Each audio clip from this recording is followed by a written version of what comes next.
Problema número 1. Si se escribe en los recuadros números enteros positivos menores que 8, tal que la suma de los números escritos en cada columna y cada fila sea 26, ¿cuántas veces se utilizará el número 6 en la tabla? Entonces nosotros observamos que en la tabla ya tenemos aquí el 6 y el 6 y ya tenemos 2 veces el 6. Vamos a ver a la hora de rellenar en forma total cuántos 6 hay.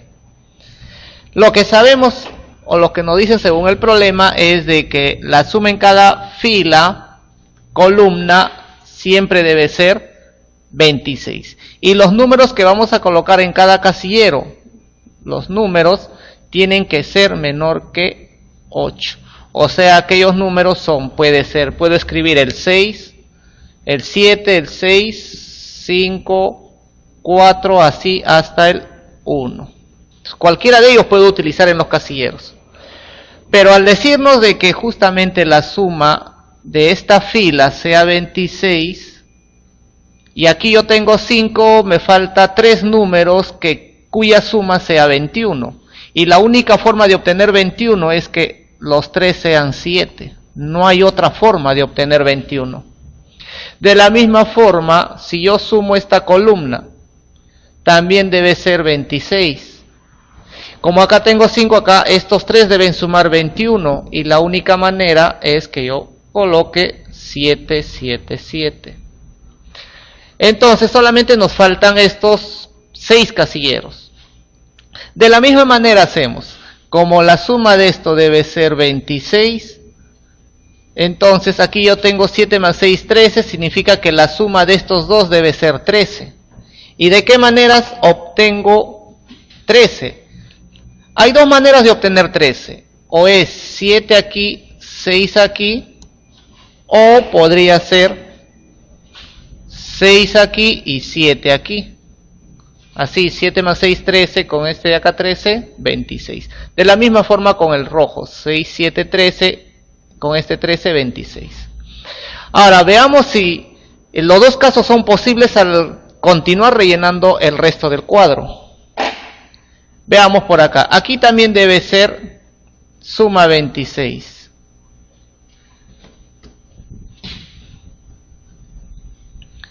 Si la suma ahí es 26, nuevamente digo, voy a coger el color azul, 7, 7, 6.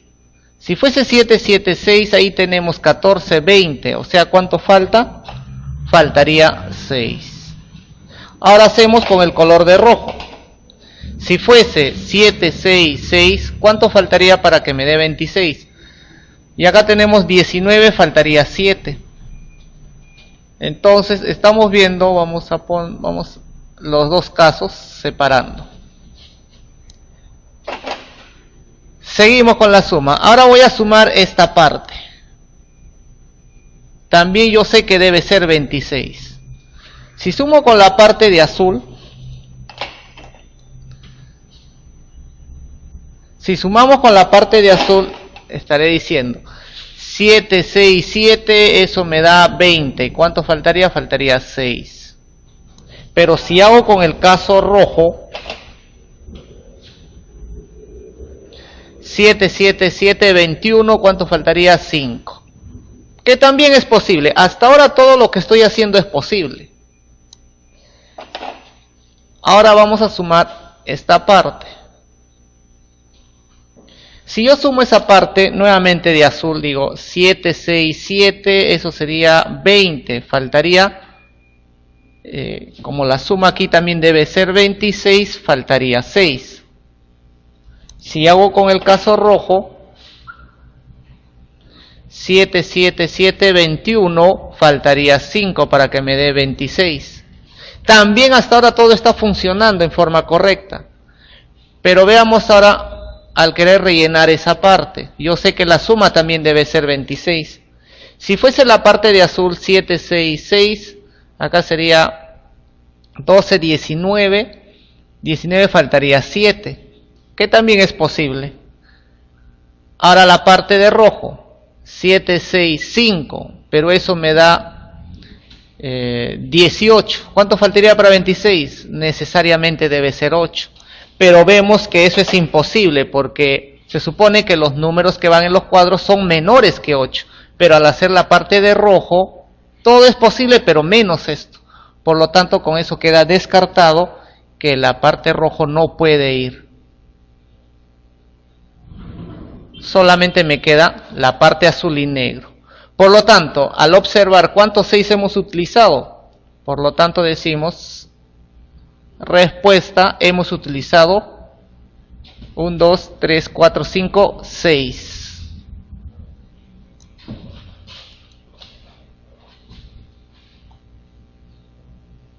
Problema 2.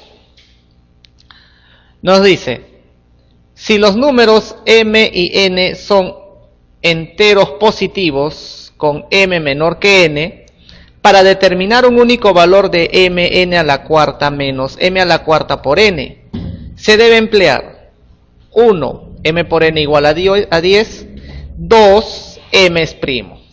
Entonces veamos en ese caso. La condición del problema que nos están dando es de que m con n deben ser números enteros positivos y además m debe ser mayor que n.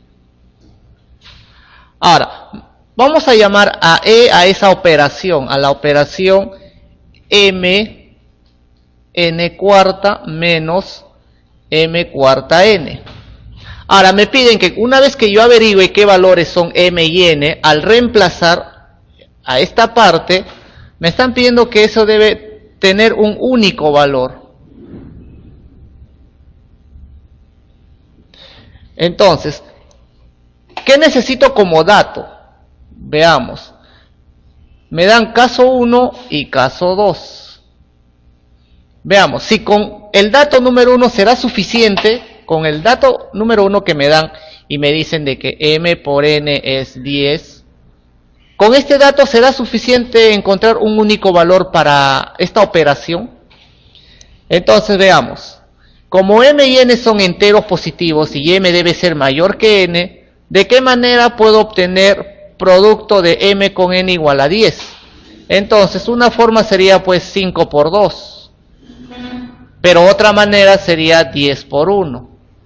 Entonces serían las dos únicas formas de obtener un resultado 10, producto de dos números enteros positivos. Pero resulta que m toma dos valores, o es 5 o es 10, y n también toma dos valores, en el primer caso será 2 y en el segundo caso será 1. Si yo reemplazo 5, 2, me sale cierta cantidad, pero si yo reemplazo 10 con 1 me sale otra cantidad diferente. Entonces, ¿qué quiere decir? Como m y n toma dos valores diferentes, este resultado no me da un único valor, sino me da dos valores diferentes. Por lo tanto, con este dato yo no puedo decir que esto es un único valor. Entonces, ahora nos olvidamos de la parte 1 y decimos, veamos, la parte 2, ¿qué nos dan como dato? Nos dicen de que m es primo. Si nos dicen de que m es primo, nada más, no nos dan el dato número 1, pero si m es primo entero positivo mayor que n, hay infinitos valores de m, porque hay infinitos primos. Significa que si m es primo y hay infinitos menores que este primo, habrá también muchos valores. Por lo tanto, cuando yo reemplace aquí, no me va a salir un único valor, sino me va a salir muchos valores. Por lo tanto, esto tampoco es suficiente. Pero ¿qué pasa si yo voy a juntar estos dos? Ahora los voy a juntar. Quiero utilizar los dos a la vez. ¿Qué dice? Primer dato dice de que m por n vale 10 y tenemos dos posibilidades. Segundo dato dice de que m es primo. Si yo estoy juntando de que aparte de que m vale 5, vale 10 y además m es primo, significa que este de acá queda descartado porque aquí m vale 10 y 10 no es primo. Por lo tanto, al juntar estos dos, tengo de que m solamente debe ser 5 y eso implica de que n debe ser 2. Entonces, esto lo reemplazo y me sale un único valor, porque m vale 5 nada más y n vale 2, únicos valores. Al reemplazar, el resultado me va a salir único valor. Por tanto, necesito de las dos condiciones. Respuesta: para obtener un único valor aquí, necesito como dato 1 y como dato necesito 2.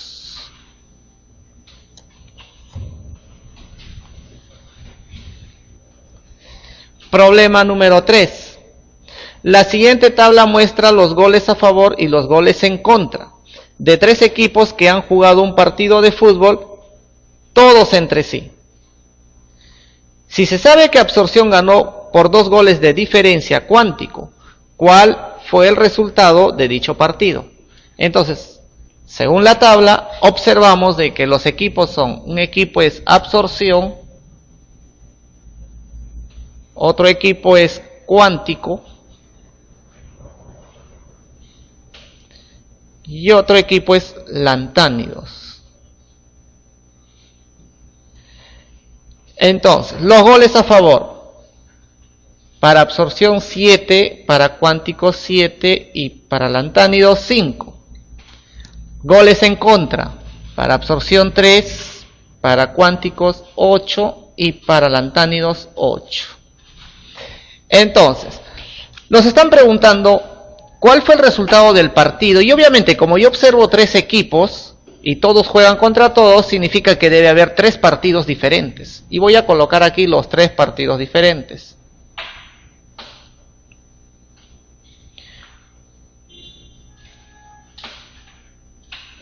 Entonces, uno de los partidos será pues el partido que se jugó Absorción versus Cuántico. Ese es un partido. Otro partido diferente será que cuando jugó Absorción con Lantánidos. Y finalmente el otro partido diferente será la que jugó Cuánticos versus Lantánidos. Lo que me interesa es cómo quedó este partido, Absorción con Cuánticos, pero como dato sabemos de que Absorción ganó, pero con 2 goles de diferencia. Significa que si Absorción ganó con 2 goles de diferencia, supongamos que Cuántico hizo un gol, significa que Absorción hizo 1 más 2, pues. O sea, 3 goles. Pero en realidad no sabemos cuántos goles hizo Cuántico. Entonces que sea X los goles que hizo Cuántico. Significa que Absorción tuvo que haber hecho X más 2.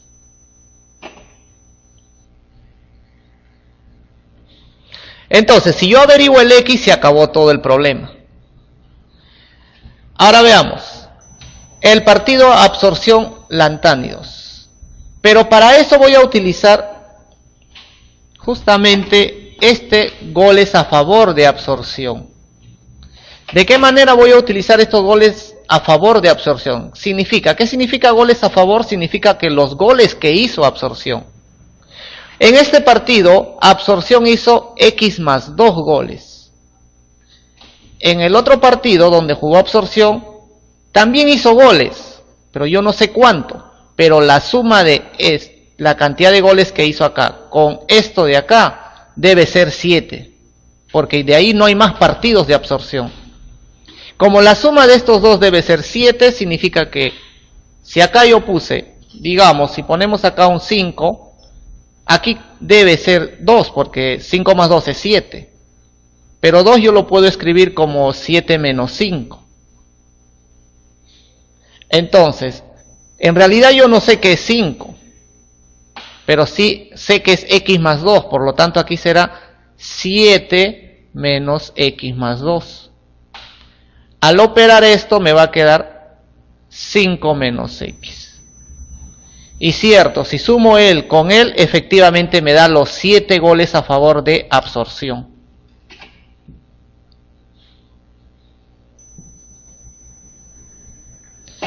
De la misma manera, ahora hacemos para los goles en contra de Absorción, que son 3. Yo sé que los goles en contra para Absorción son 3.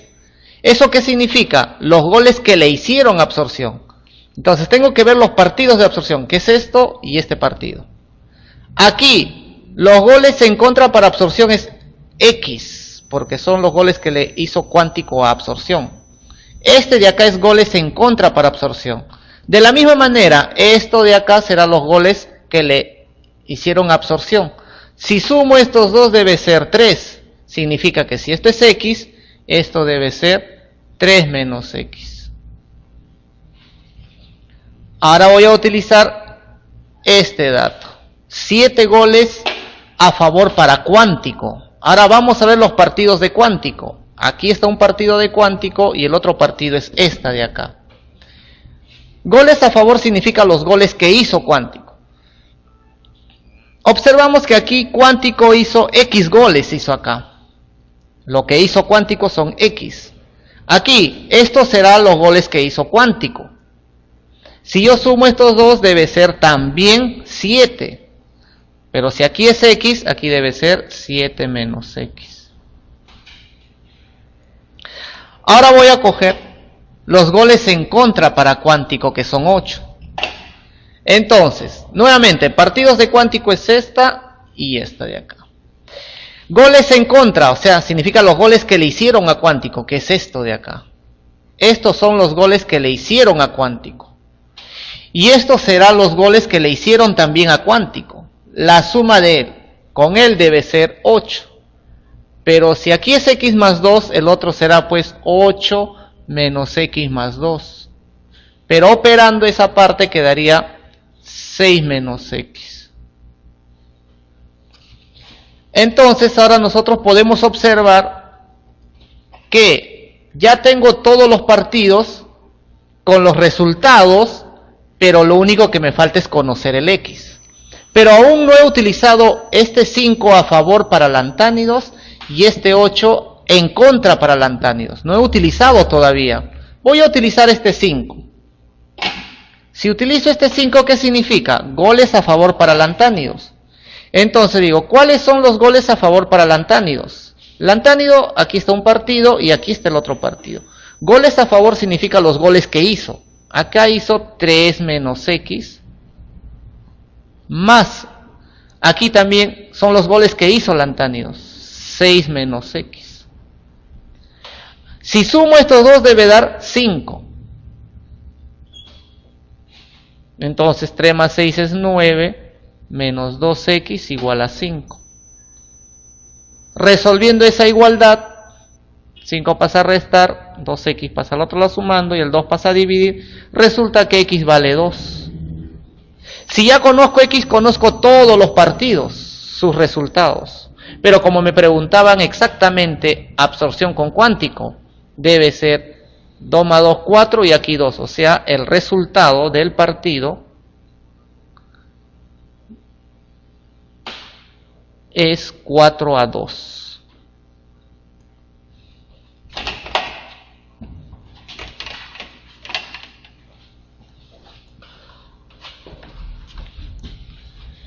Problema número 4. Nos dicen, en el siguiente programa, ¿cuál es la suma de los 5 números escritos? Entonces veamos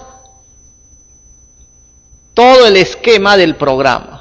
Hay que seguir las órdenes que nos indica cada cuadro y seguir las flechas según lo que indica. Entonces, el programa empieza donde dice inicio. Después sigue la flecha y nos dice empiece escribiendo el número 2. O sea, aquí hay una orden y la orden es escribir el número 2 y escribimos el número 2. Seguimos la flecha. ¿Qué nos dice? Multiplique por 5 al último número. Entonces, el último número que teníamos era, aquí hacemos, el número 2. Si me está diciendo multiplique por 5 al último número, el último número era 2, a él lo voy a multiplicar por 5. O sea que tenemos ahora 10. Siguiente orden. Escriba el nuevo número obtenido. O sea, este 10 que he obtenido lo voy a escribir. Entonces, hasta ahora estamos escribiendo 2 números nada más por el momento. Siguiente orden. Divida por 2 al último número. Entonces, como el último número era 10, Y ahora lo divido entre 2, eso me da 5. Pero no me pida que escriba todavía.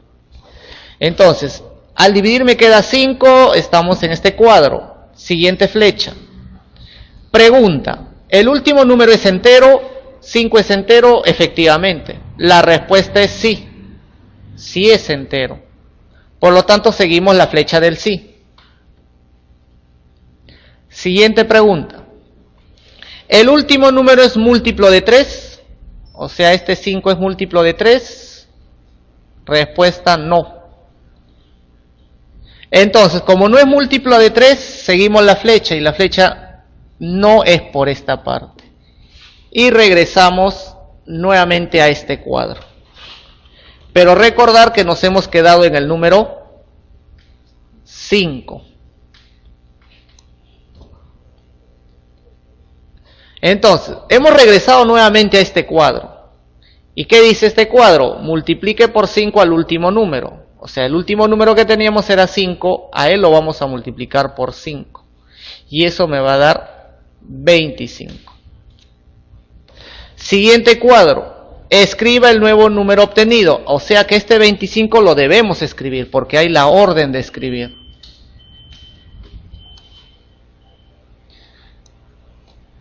Entonces estamos en el 25. Siguiente cuadro. Divida por 2 al último número. O sea, 25 lo dividimos por 2 y eso me va a dar 12,5. Siguiente cuadro. El último número es entero, 12,5 es entero, respuesta es no. Entonces vamos por la flecha del no. Siguiente cuadro, reste 0,5 al último número. El último número era 12,5. Pero si le restamos 0,5 vamos a obtener exactamente 12. Pero debo seguir la flecha y la flecha me indica, sigue esta flecha y de ahí continúa. O sea que otra vez nos hace regresar a este cuadro.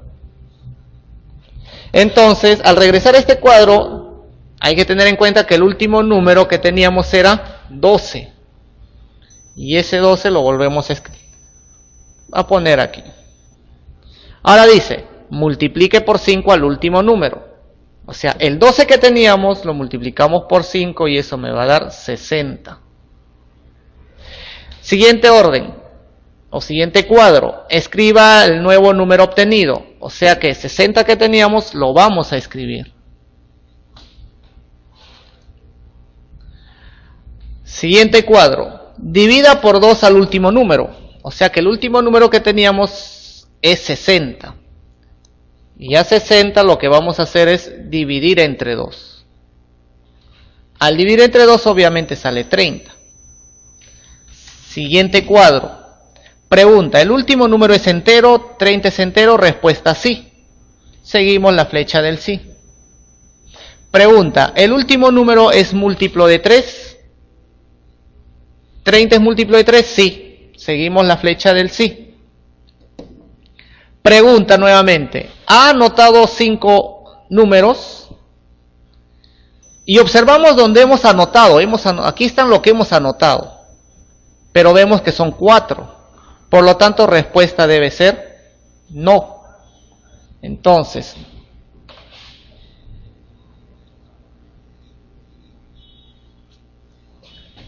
si la respuesta es no, al seguir la flecha del no, otra vez nos hace regresar a este cuadro. Pero recordad que nos hemos quedado en el número 30.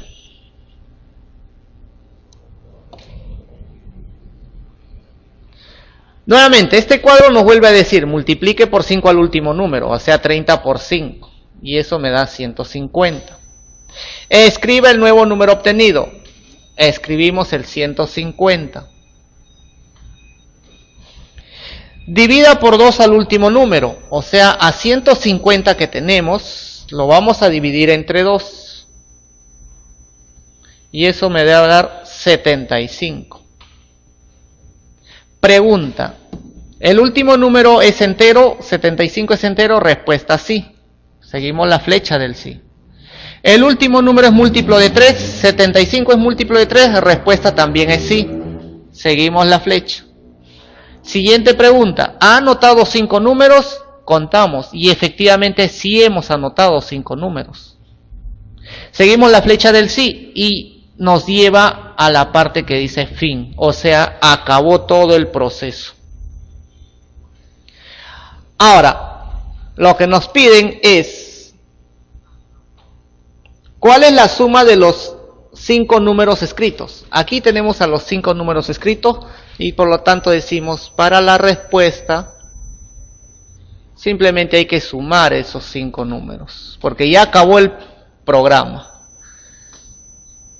Al sumar todo eso nos da 247.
Problema número 5. Problema número 5 nos dice, el siguiente arreglo de letras está formada por 2010 filas. ¿De cuántas veces las letras U, S y M aparecen en el arreglo respectivamente? Entonces, según el arreglo que tenemos, lo que vamos a contar es en cada fila cuántas veces aparecen las letras. Y observamos, por ejemplo, en la fila número 1, observamos que hay una U, S no aparece, M tampoco aparece y le coloco 0. En la fila número 2, U aparece una vez, S una vez y M 0 veces. En la fila número 3, observamos que U aparece una vez, S una vez y M una vez. Fila número 4, U aparece 2 veces, S aparece una vez y M una vez. Fila número 5, U aparece 2 veces, S aparece 2 veces y M una vez. Fila número 6, U aparece 2 veces, S 2 veces y M 2 veces. Así continuamos el proceso y nos piden hasta la fila 2010. Entonces ahora, ¿cómo será en el 2010? Pero nosotros observamos que justo cuando los tres son iguales, en el caso 1, 1, 1 y en el caso 2, 2, 2, resulta que si yo sumo ellos me da justamente la fila. Si sumo 1, 1, 1, cuando los tres son iguales, justo me da la fila 3. O sea que cada múltiplo de 3, la cantidad que aparece a la derecha van a ser iguales. Y resulta que 2010 también es múltiplo de 3.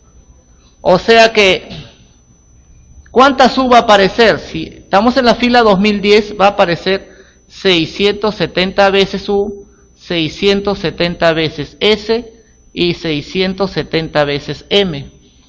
Ahora lo que quiero es regresar. Igual, cuando yo tenía 2, 2, 2, si yo regreso a una fila, la fila anterior sería 2, 2 y aquí a 2 le quito 1. Lo mismo sucede con el 1, 1. Regreso al anterior 1, 1 y a él le quito 1. O sea que aquí en la fila 2009 será pues 670, 670 y 669. Si yo quiero regresar una más, sería 670, 669, 669. Y así continúa. Ahora, nos están pidiendo cuántas U aparecen en todo esto.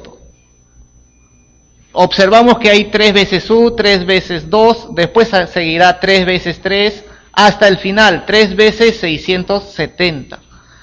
Entonces, si yo quiero saber el número o la cantidad de U que aparece, simplemente como hay 3 veces 1, 3 veces 2, 3 veces 3 y así sucesivamente, factorizo el 3 y me va a quedar 1 más 2 más 3 hasta 670. Sabemos que esta es una suma de consecutivos. Eso sería 670 por 671 sobre 2. Y al operar esa cantidad me sale 674.355.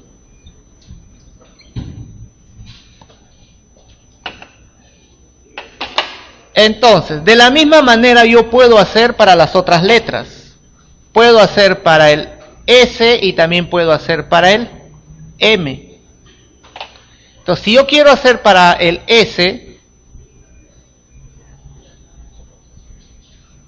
debo hacer lo mismo, pero con cuidado. ¿Por qué? Porque en la fila número 1, 0, y después 3 veces 1, 3 veces 2, ¿hasta dónde? Hasta 3 veces 669, porque después solamente aparece 2 veces 670, ya no es como el caso anterior. O sea que se parece al caso anterior, simplemente lo que voy a hacer es quitar un 670. De ahí el resto es igual. O sea que al resultado que tengo, le debo quitar 670, porque todo es igual, excepto que aparece ya no 3 veces 670, sino solamente 2 veces. Al restar eso vamos a obtener ¿cuántas veces S? Que vendría a ser 673.685. De la misma manera, para M, la cantidad de M que aparece será parecido al de S, pero sino que debo quitar un 670. O sea, como es parecido al S, digo 673.685, le debo quitar 670. Y eso me va a dar 673.015. Por lo tanto, ahí tengo las cantidades que aparece U, S y M.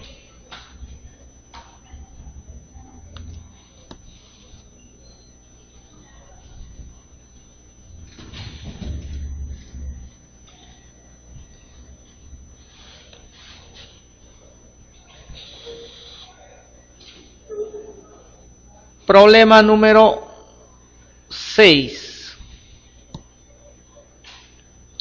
Nos dice, ¿cuántos números de 5 cifras existen tal que el producto de sus cifras sea igual a 18?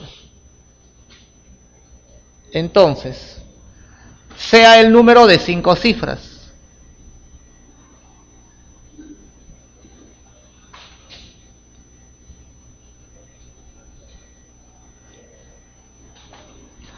Ahora, quiero averiguar la cantidad, todos los números posibles de 5 cifras, pero el producto de sus cifras debe ser 18.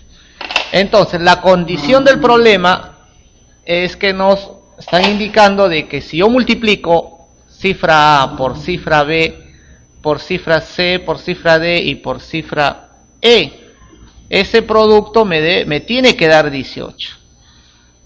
Entonces, maneras de obtener 18. Además sé que como son cifras y la base sobreentiende que es 10, a lo máximo la cifra vale 9.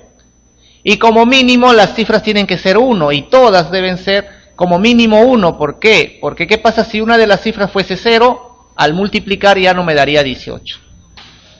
Entonces veamos qué posibilidades tenemos para encontrar A, B, C, D y E.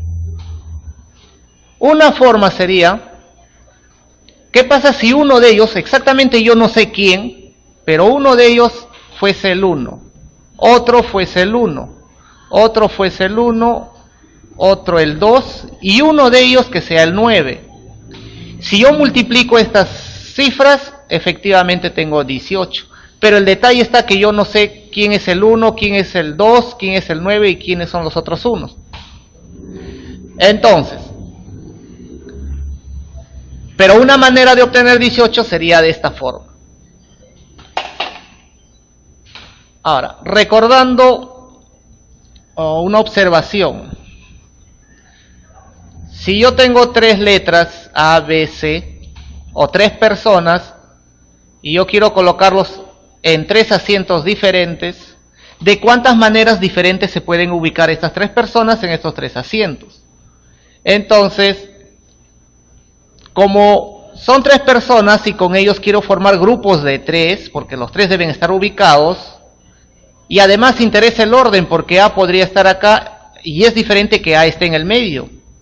Entonces, como interesa el orden, sería permutación de 3. Y permutación de 3 es 3 factorial. Resulta que esta idea vamos a aplicar al problema. ¿Por qué? Porque tengo, imagínense que las cifras son como personas, son 5 personas y con ellos los voy a ubicar en las 5 bancas, o los 5 lugares que son los lugares de las cifras. Entonces, hasta el momento, con los 5 voy a formar grupos de 5. Como interesa el orden, porque una cosa es que el 9 esté primero y otra cosa es que el 9 esté al último. Entonces, interesa el orden, por lo tanto estamos hablando de una permutación de 5. pero hay elementos repetidos. Entonces será permutación de 5 con elementos repetidos. ¿Cuántos elementos repetidos? 3. O sea que sería 5 factorial sobre 3 factorial. Al resolver esto sería 5 por 4 por 3 factorial sobre 3 factorial.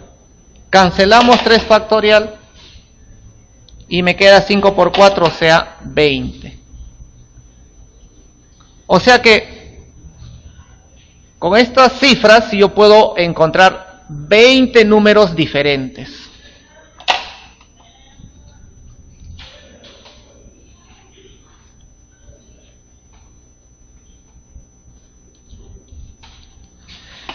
Ahora, pero esto no es la única forma de encontrar esos números diferentes, porque otra forma sería, ¿qué pasa si uno de ellos fuese el 1, otro sería el 1, otro el 1, el otro sería el 3 y otro sería 6?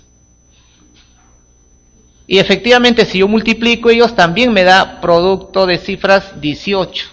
Pero resulta que acá ya son diferentes al anterior, por lo tanto, esto me va a generar otros números diferentes.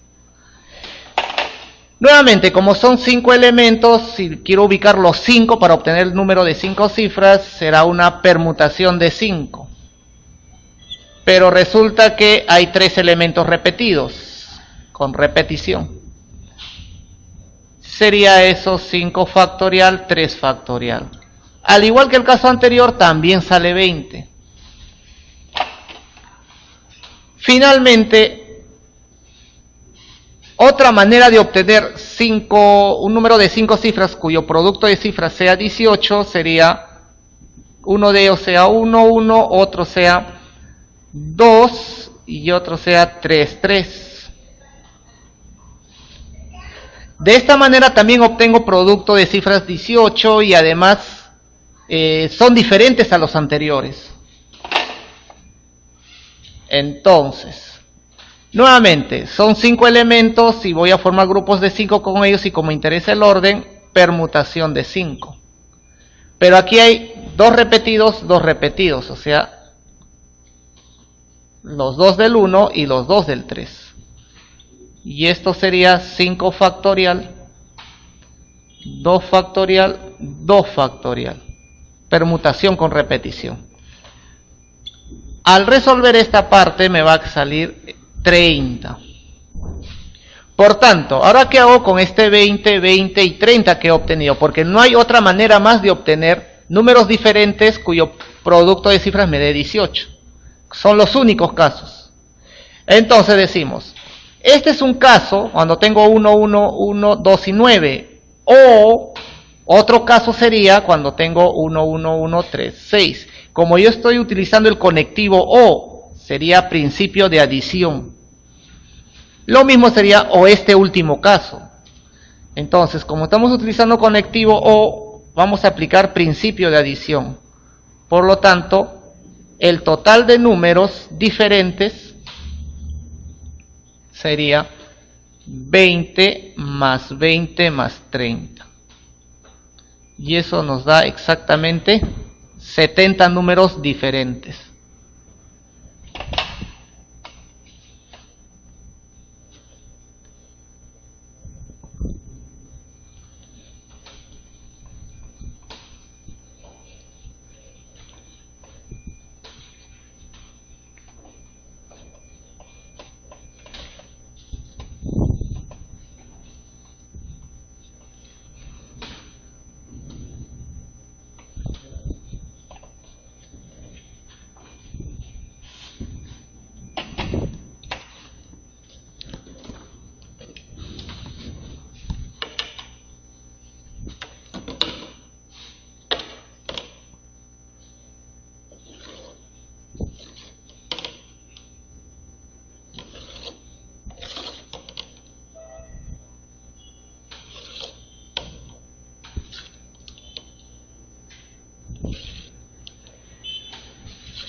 Problema número 7.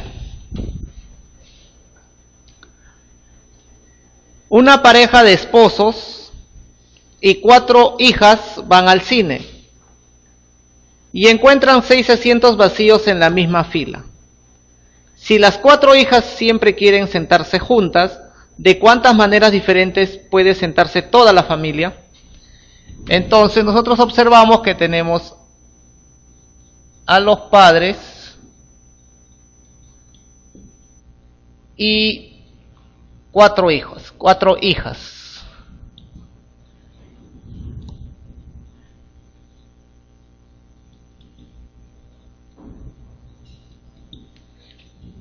Cuando van al cine lo que van a encontrar son 6 asientos todos juntos.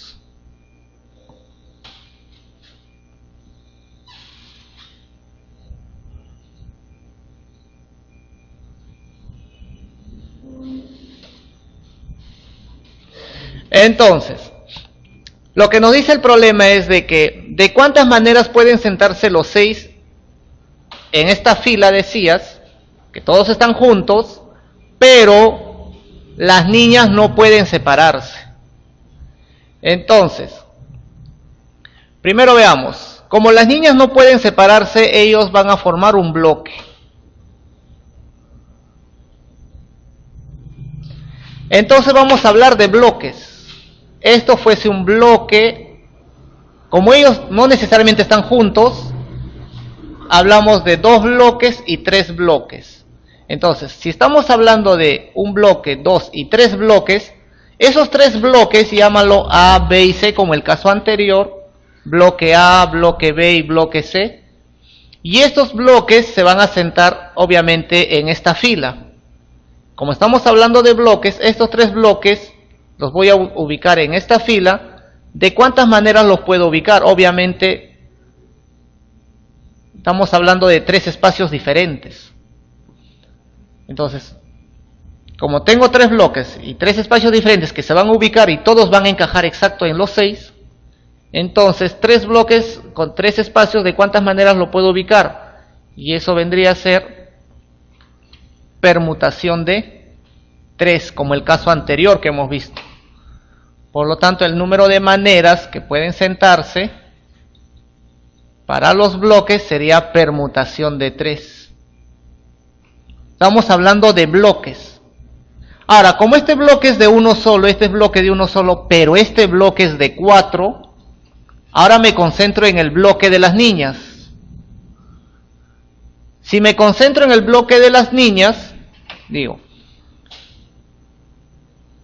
¿de cuántas maneras las niñas pueden sentarse en 4 asientos juntos? O sea, puede ser estos 4 asientos, o estos 4, o estos 4, ¿no? Pero la cosa es de cuántas maneras las 4 niñas pueden sentarse en 4 asientos. Nuevamente sería pues permutación de 4. ¿Qué hago con estos dos? Los debo multiplicar. ¿Por qué? Porque necesito ubicar a las niñas y también a los padres. Como tengo el conectivo y, principio de multiplicación. Permutación de 4 es factorial de 4. Permutación de 3 es 3 factorial. Por tanto, resolviendo 4 factorial por 3 factorial, eso me da 144.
Problema número 8.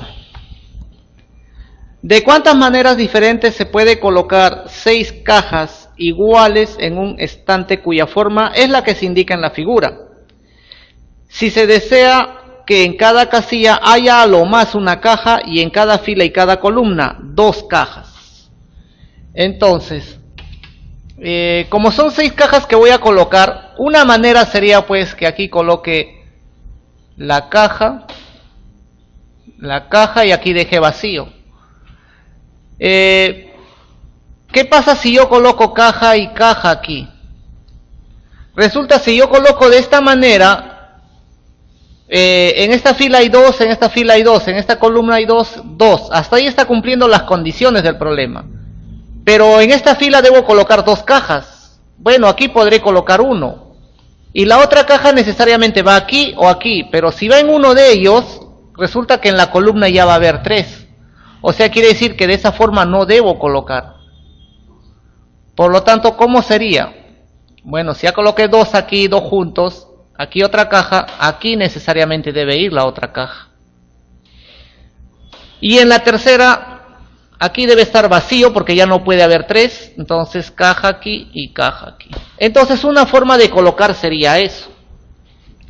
Otra manera sería colocar las cajas de esa manera, ya no aquí separados, sino juntos hacia la derecha.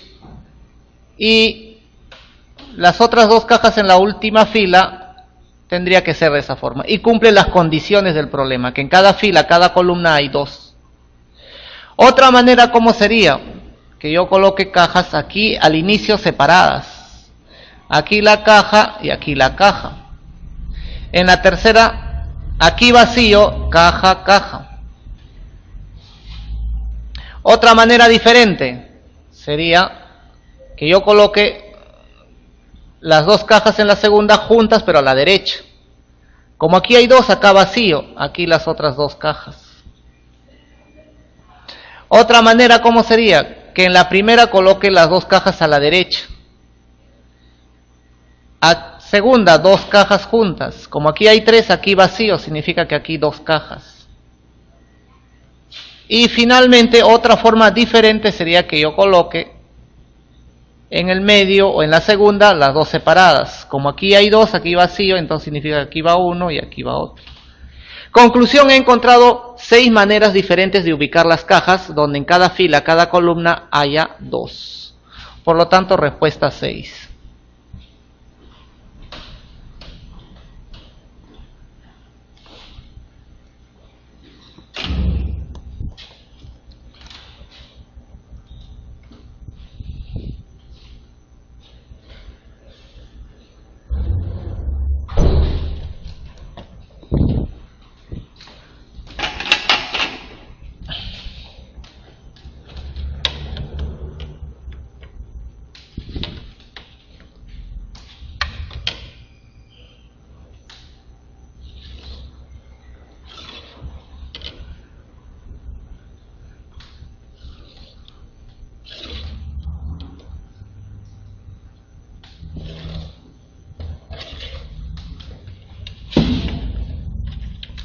Problema 9. Nos dice, ¿de cuántas maneras diferentes se puede ubicar 7 personas alrededor de una mesa que tiene forma circular, si 2 de ellos nunca se sientan juntos? Entonces, si yo quiero saber de cuántas maneras se pueden sentar 7 personas alrededor de una mesa circular, entonces recordando cuando nosotros tenemos las 7 personas y los voy a colocar en una mesa circular, Bueno, veamos las ubicaciones más o menos.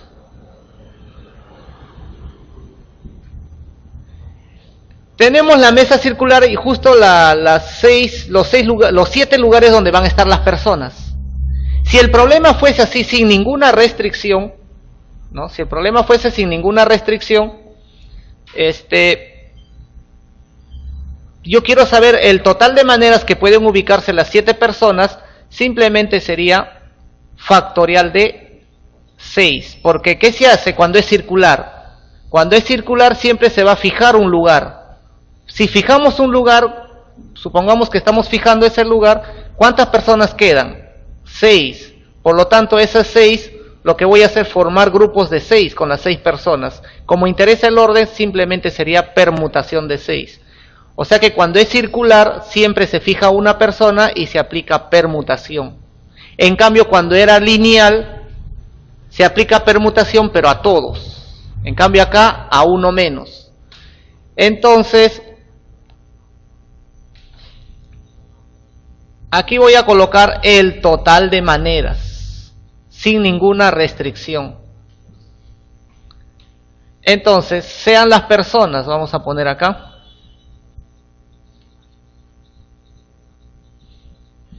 Como son 7, A, B, C, D, E, F y la persona G.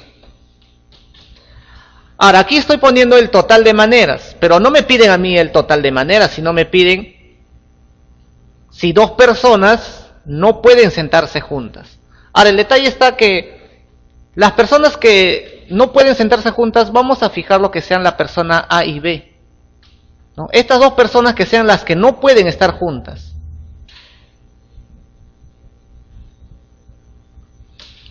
Entonces, el número de maneras que deben sentarse las personas, pero ellas no pueden estar juntas, sería, primero, al total. El total sería permutación de 6. ¿A eso qué debo quitarle? Le debo quitar cuando el complemento de esto, que vendría a ser, si ellas acá son no juntas, su complemento debería ser cuando ellas están juntas y no pueden separarse. Parecido al problema anterior sobre las niñas. O sea que tengo que ver la cantidad de maneras cuando ellas están juntas, siempre. Entonces, eso sería...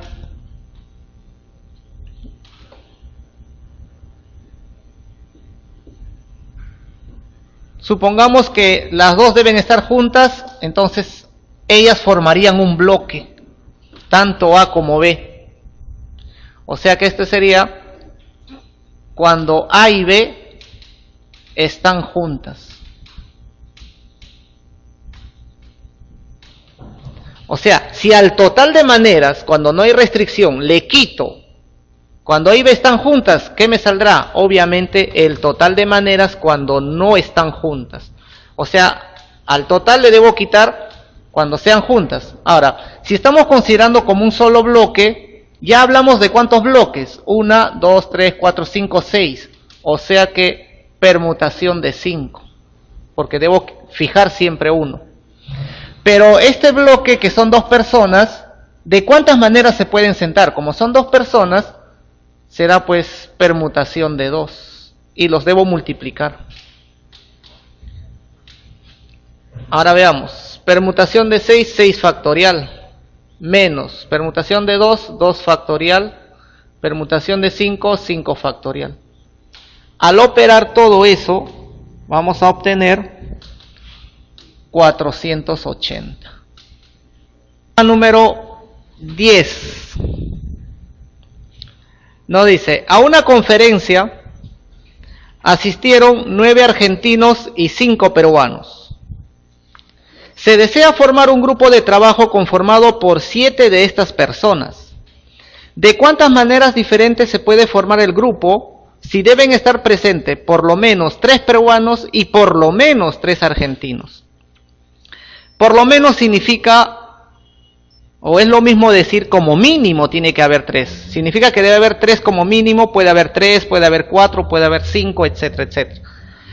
Entonces, pero primero veamos qué es lo que tenemos. Se tiene que el número de argentinos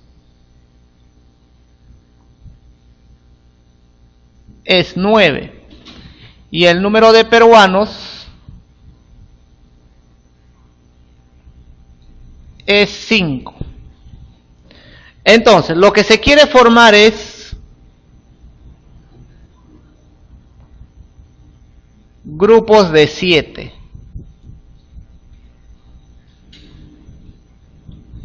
De 7 personas. Pero dice, dentro de estas 7 personas tiene que haber como mínimo 3 argentinos y como mínimo 3 peruanos. Entonces, el número de maneras para formar los grupos. Primer caso, como mínimo 3 argentinos. Si hay 3 argentinos, es porque para completar debe haber 4 peruanos. O puede haber 4 argentinos y 3 peruanos. Pero ya no habría 5 argentinos, porque si hubiese 5 argentinos, necesariamente debe haber 2 peruanos. Pero eso no es posible porque te dice que también como mínimo tiene que haber 3 peruanos. Entonces, si ponemos 5 argentinos, debería haber 2 peruanos y eso es imposible, porque te piden también 3 peruanos como mínimo te piden. Entonces, solamente para formar el grupo de 7, solamente tengo esas 2 posibilidades, de ahí no tengo otra. Entonces, ¿esto qué vendría a ser? A ver, ¿de dónde consigo los 3 argentinos? De los 9 que hay. O sea que, y además no interesa argentino 1, argentino 2 o argentino 3 que yo elija. El orden no interesa como yo les elija. Entonces será una combinación de 9, pero debo elegir 3. Y los peruanos, que son 4 peruanos, pero los debo elegir de los 5 candidatos que tengo. Pero como necesito argentinos y también peruanos, principio de multiplicación. O principio de adición. 4 argentinos, ¿de dónde los selecciono? De los 9 que tengo. Y además los peruanos, 3 de los 5 que hay.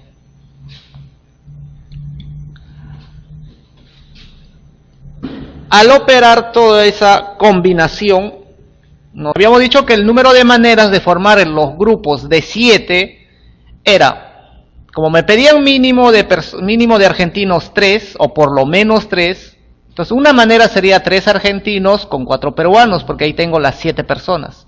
O 4 argentinos, 3 peruanos. Y ya no hay más posibilidades. Porque si yo coloco 5 argentinos, debe haber 2 peruanos, pero me dicen también que por lo menos tiene que haber 3 peruanos, o sea, como mínimo 3 peruanos. Son las 2 únicas posibilidades. Ahora, los 3 argentinos, ¿de dónde los voy a seleccionar? Obviamente de los 9 candidatos que hay, o sea, combinación de 9 con 3. ¿Por qué combinación? Porque no interesa el orden cómo los elija. Lo mismo para los peruanos. 4 peruanos voy a elegir ¿de cuántos? De 5 que hay. Ahora, ¿por qué voy a multiplicar? Porque necesito 3 argentinos y también 4 peruanos para formar el grupo de 7. O, significa principio de adición, 4 argentinos, ¿de dónde los selecciono? De los 9 que tengo. Por 3 peruanos de los 5. Entonces, al operar esas combinaciones, me va a salir 1680.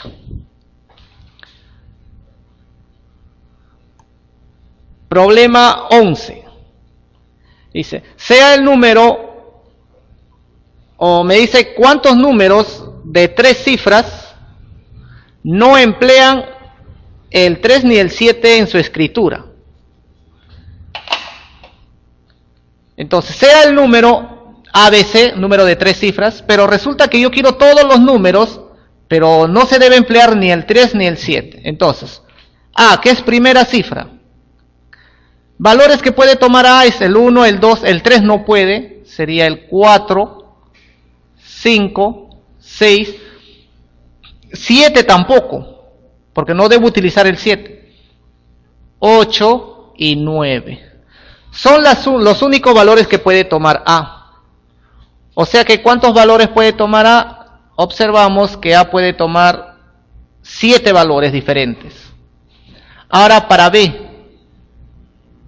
B puede ser 0, puede ser 1, puede ser 2, 3 no, 4, 5, 6, 8 y 9.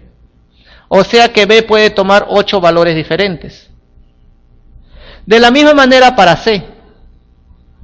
Puede tomar 0, 1, 2, 4, 5, 6, 8 y 9. O sea, ¿cuántos valores diferentes puede tomar C? También 8 valores.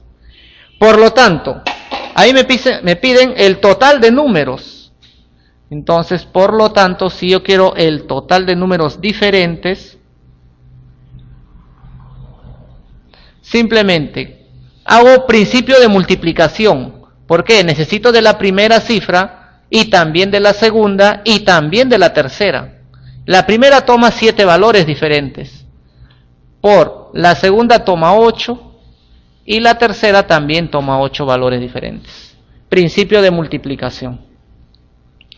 Al multiplicar todo eso me sale 448.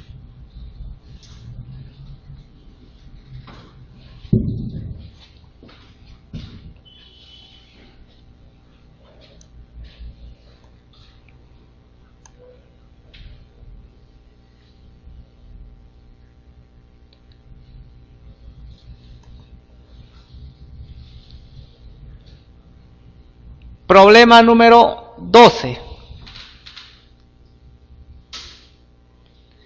Halla el volumen de un paralelepípedo recto, sabiendo que las diagonales de las caras miden raíz de 34, raíz de 58 y raíz de 74 respectivamente.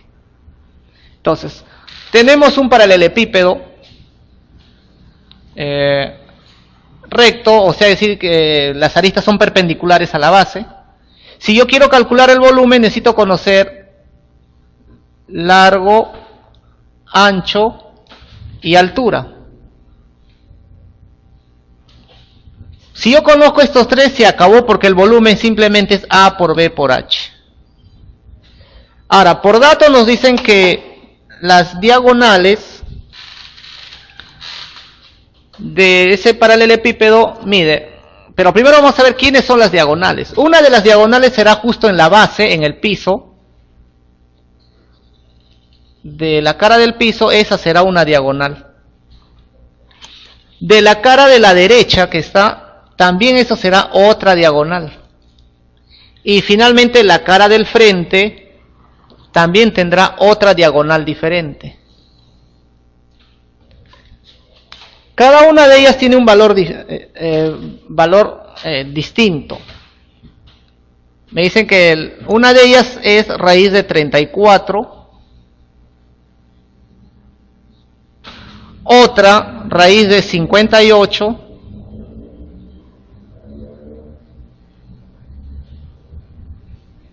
y otra raíz de 74. Entonces, además nosotros sabemos que como la base es un rectángulo, puedo aplicar Pitágoras. Y al aplicar Pitágoras, ¿qué tenemos?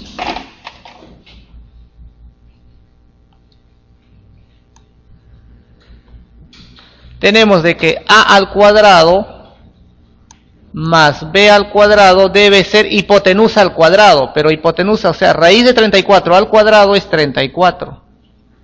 Lo mismo podemos hacer para la cara de la derecha, también Pitágoras, o sea, B cuadrado más H cuadrado igual a raíz de 58 al cuadrado, o sea, 58.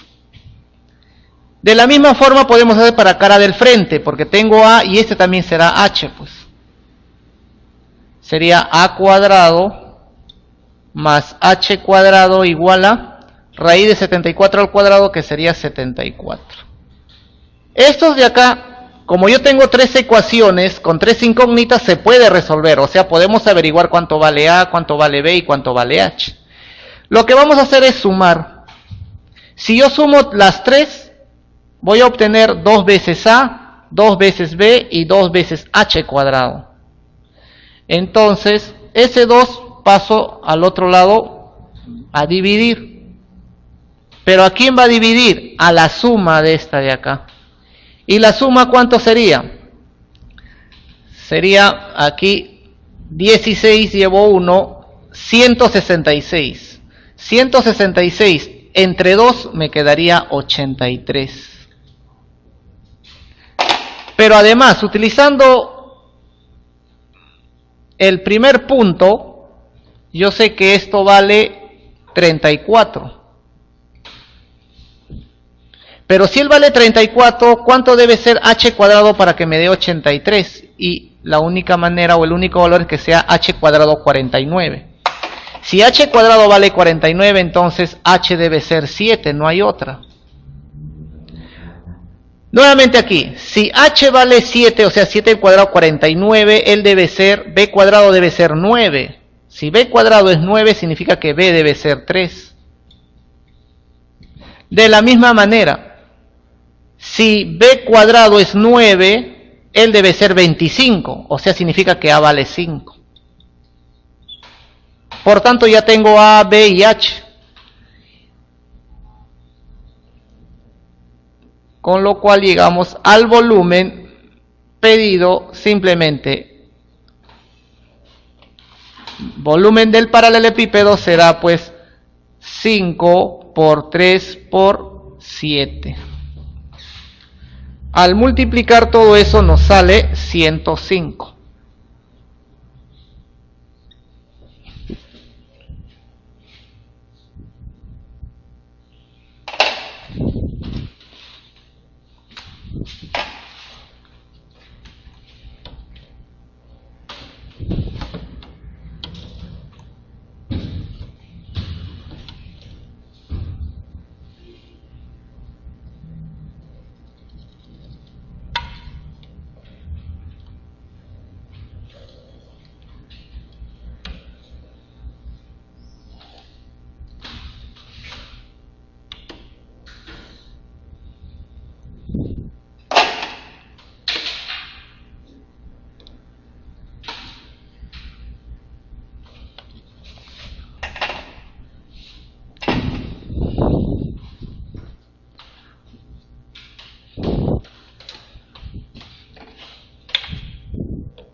Problema número 13. La base de un prisma recto es base de un tetraedro regular de altura 2 raíz de 6 centímetros. Y el área lateral del prisma es igual al área total del tetraedro. Halle el volumen del prisma. Entonces, la parte de rojo es el tetraedro regular. Tetraedro regular significa que es como una pirámide cuya base es un triángulo o todas las caras son triángulos equiláteros. Entonces,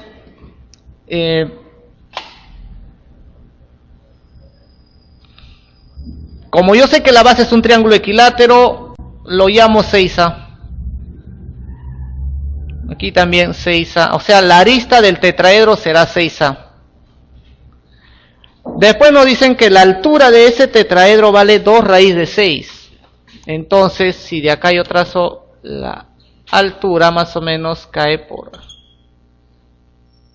que vendría a ser 2 raíz de 6.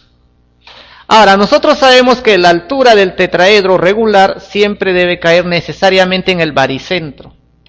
O sea que si yo trazo una línea en la base, justamente pasa por la altura. Este punto lo vamos a llamar punto G, necesariamente debe ser el baricentro.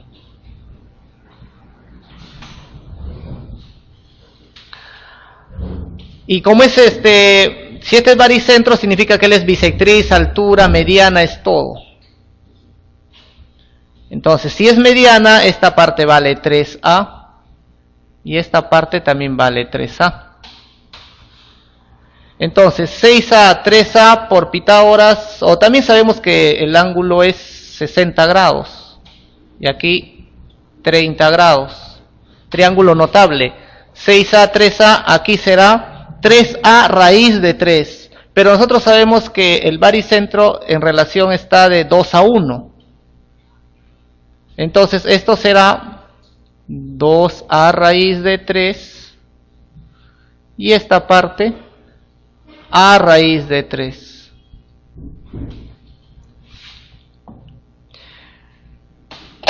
En este triángulo que voy a sombrear, justamente puedo aplicar Pitágoras. Si aplico Pitágoras,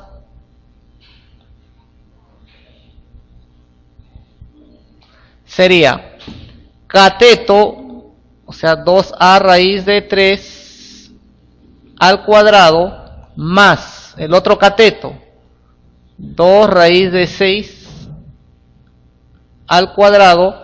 Eso sería la hipotenusa, que sería 6a al cuadrado.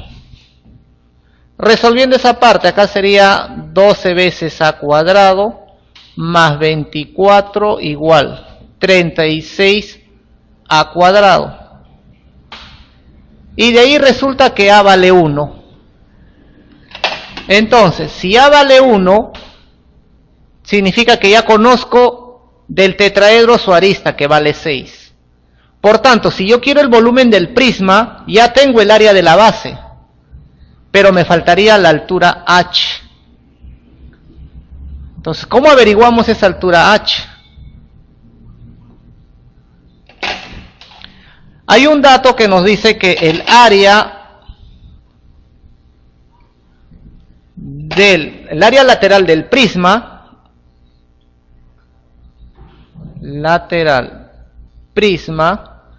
es igual al área total del tetraedro. Entonces, el área lateral del prisma simplemente son las caras que tiene el prisma, son rectángulos.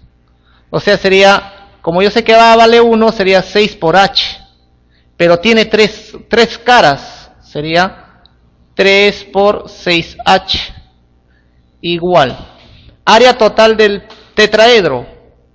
Como la base es un triángulo equilátero, su área sería lado cuadrado, pero no dicen área total. Tiene 3 caras, sería, 4. Como tiene 4 caras el tetraedro, 4 veces ¿quién? El área de una de las caras. La cara es un triángulo equilátero, sería lado cuadrado, raíz de 3 sobre 4. Al simplificar 4, aquí 18 pasa a dividir y ya tengo la altura del tetraedro. Y resulta que la altura del tetraedro la altura del prisma sale 2 raíz de 3.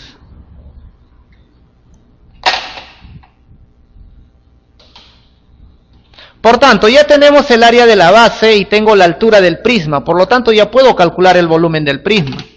Entonces decimos, por tanto, volumen del prisma,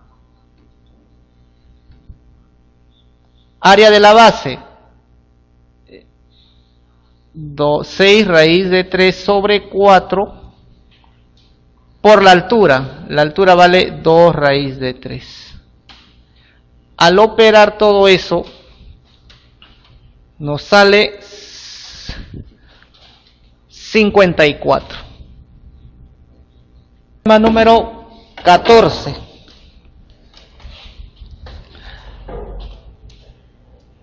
Una copa de forma semiesférica contiene vino, el cual alcanza una profundidad de 1 centímetro.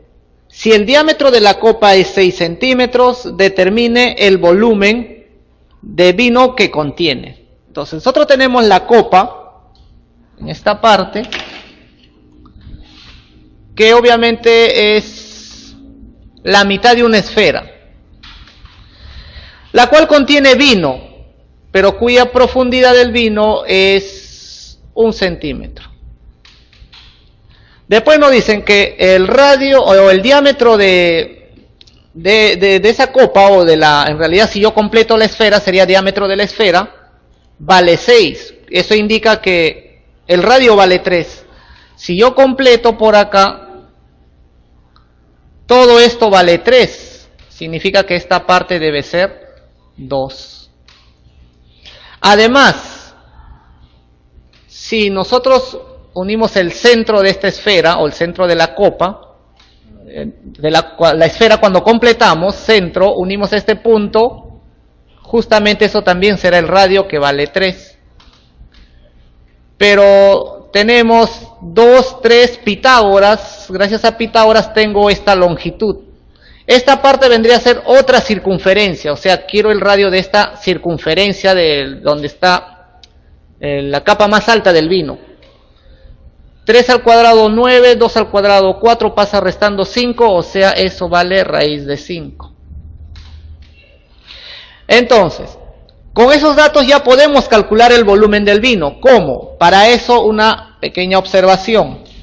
Cuando nosotros tenemos una esfera, y yo tengo aquí el diámetro de la esfera, voy a hacer 2 cortes, un corte hacia arriba y un corte hacia abajo, pero estos cortes deben ser paralelos. O sea que acá tengo una circunferencia, aquí tengo otra circunferencia que son paralelas. O sea, es como como un trapecio o algo así, pero donde la cara superior, cara inferior son paralelos. Entonces, para calcular el volumen de esta figura que ha quedado al hacer los cortes, primero necesito conocer la altura. H lo vamos a llamar esa altura. Altura de la base superior y la base inferior.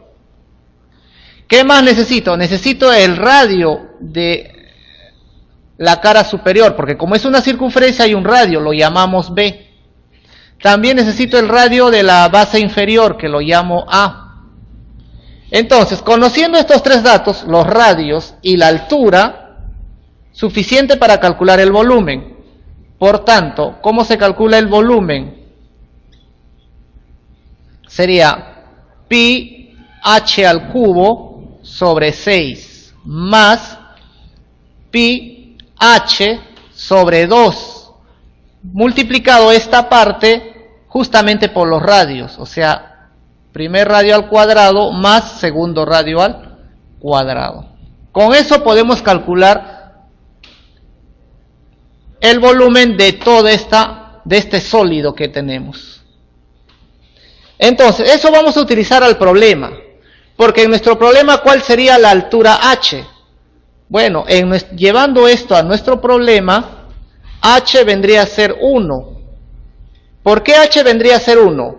Porque justamente es como si hacemos el corte. Un corte sería esta parte, y el otro corte sería justo tangente acá. Entonces, la altura sería de aquí hasta aquí, porque yo quiero el volumen justamente del vino, quiero el volumen. O sea, un corte es acá y el otro corte justo es tangente. Por eso que no hay ninguna franja que sale, porque lo está haciendo el corte tangente.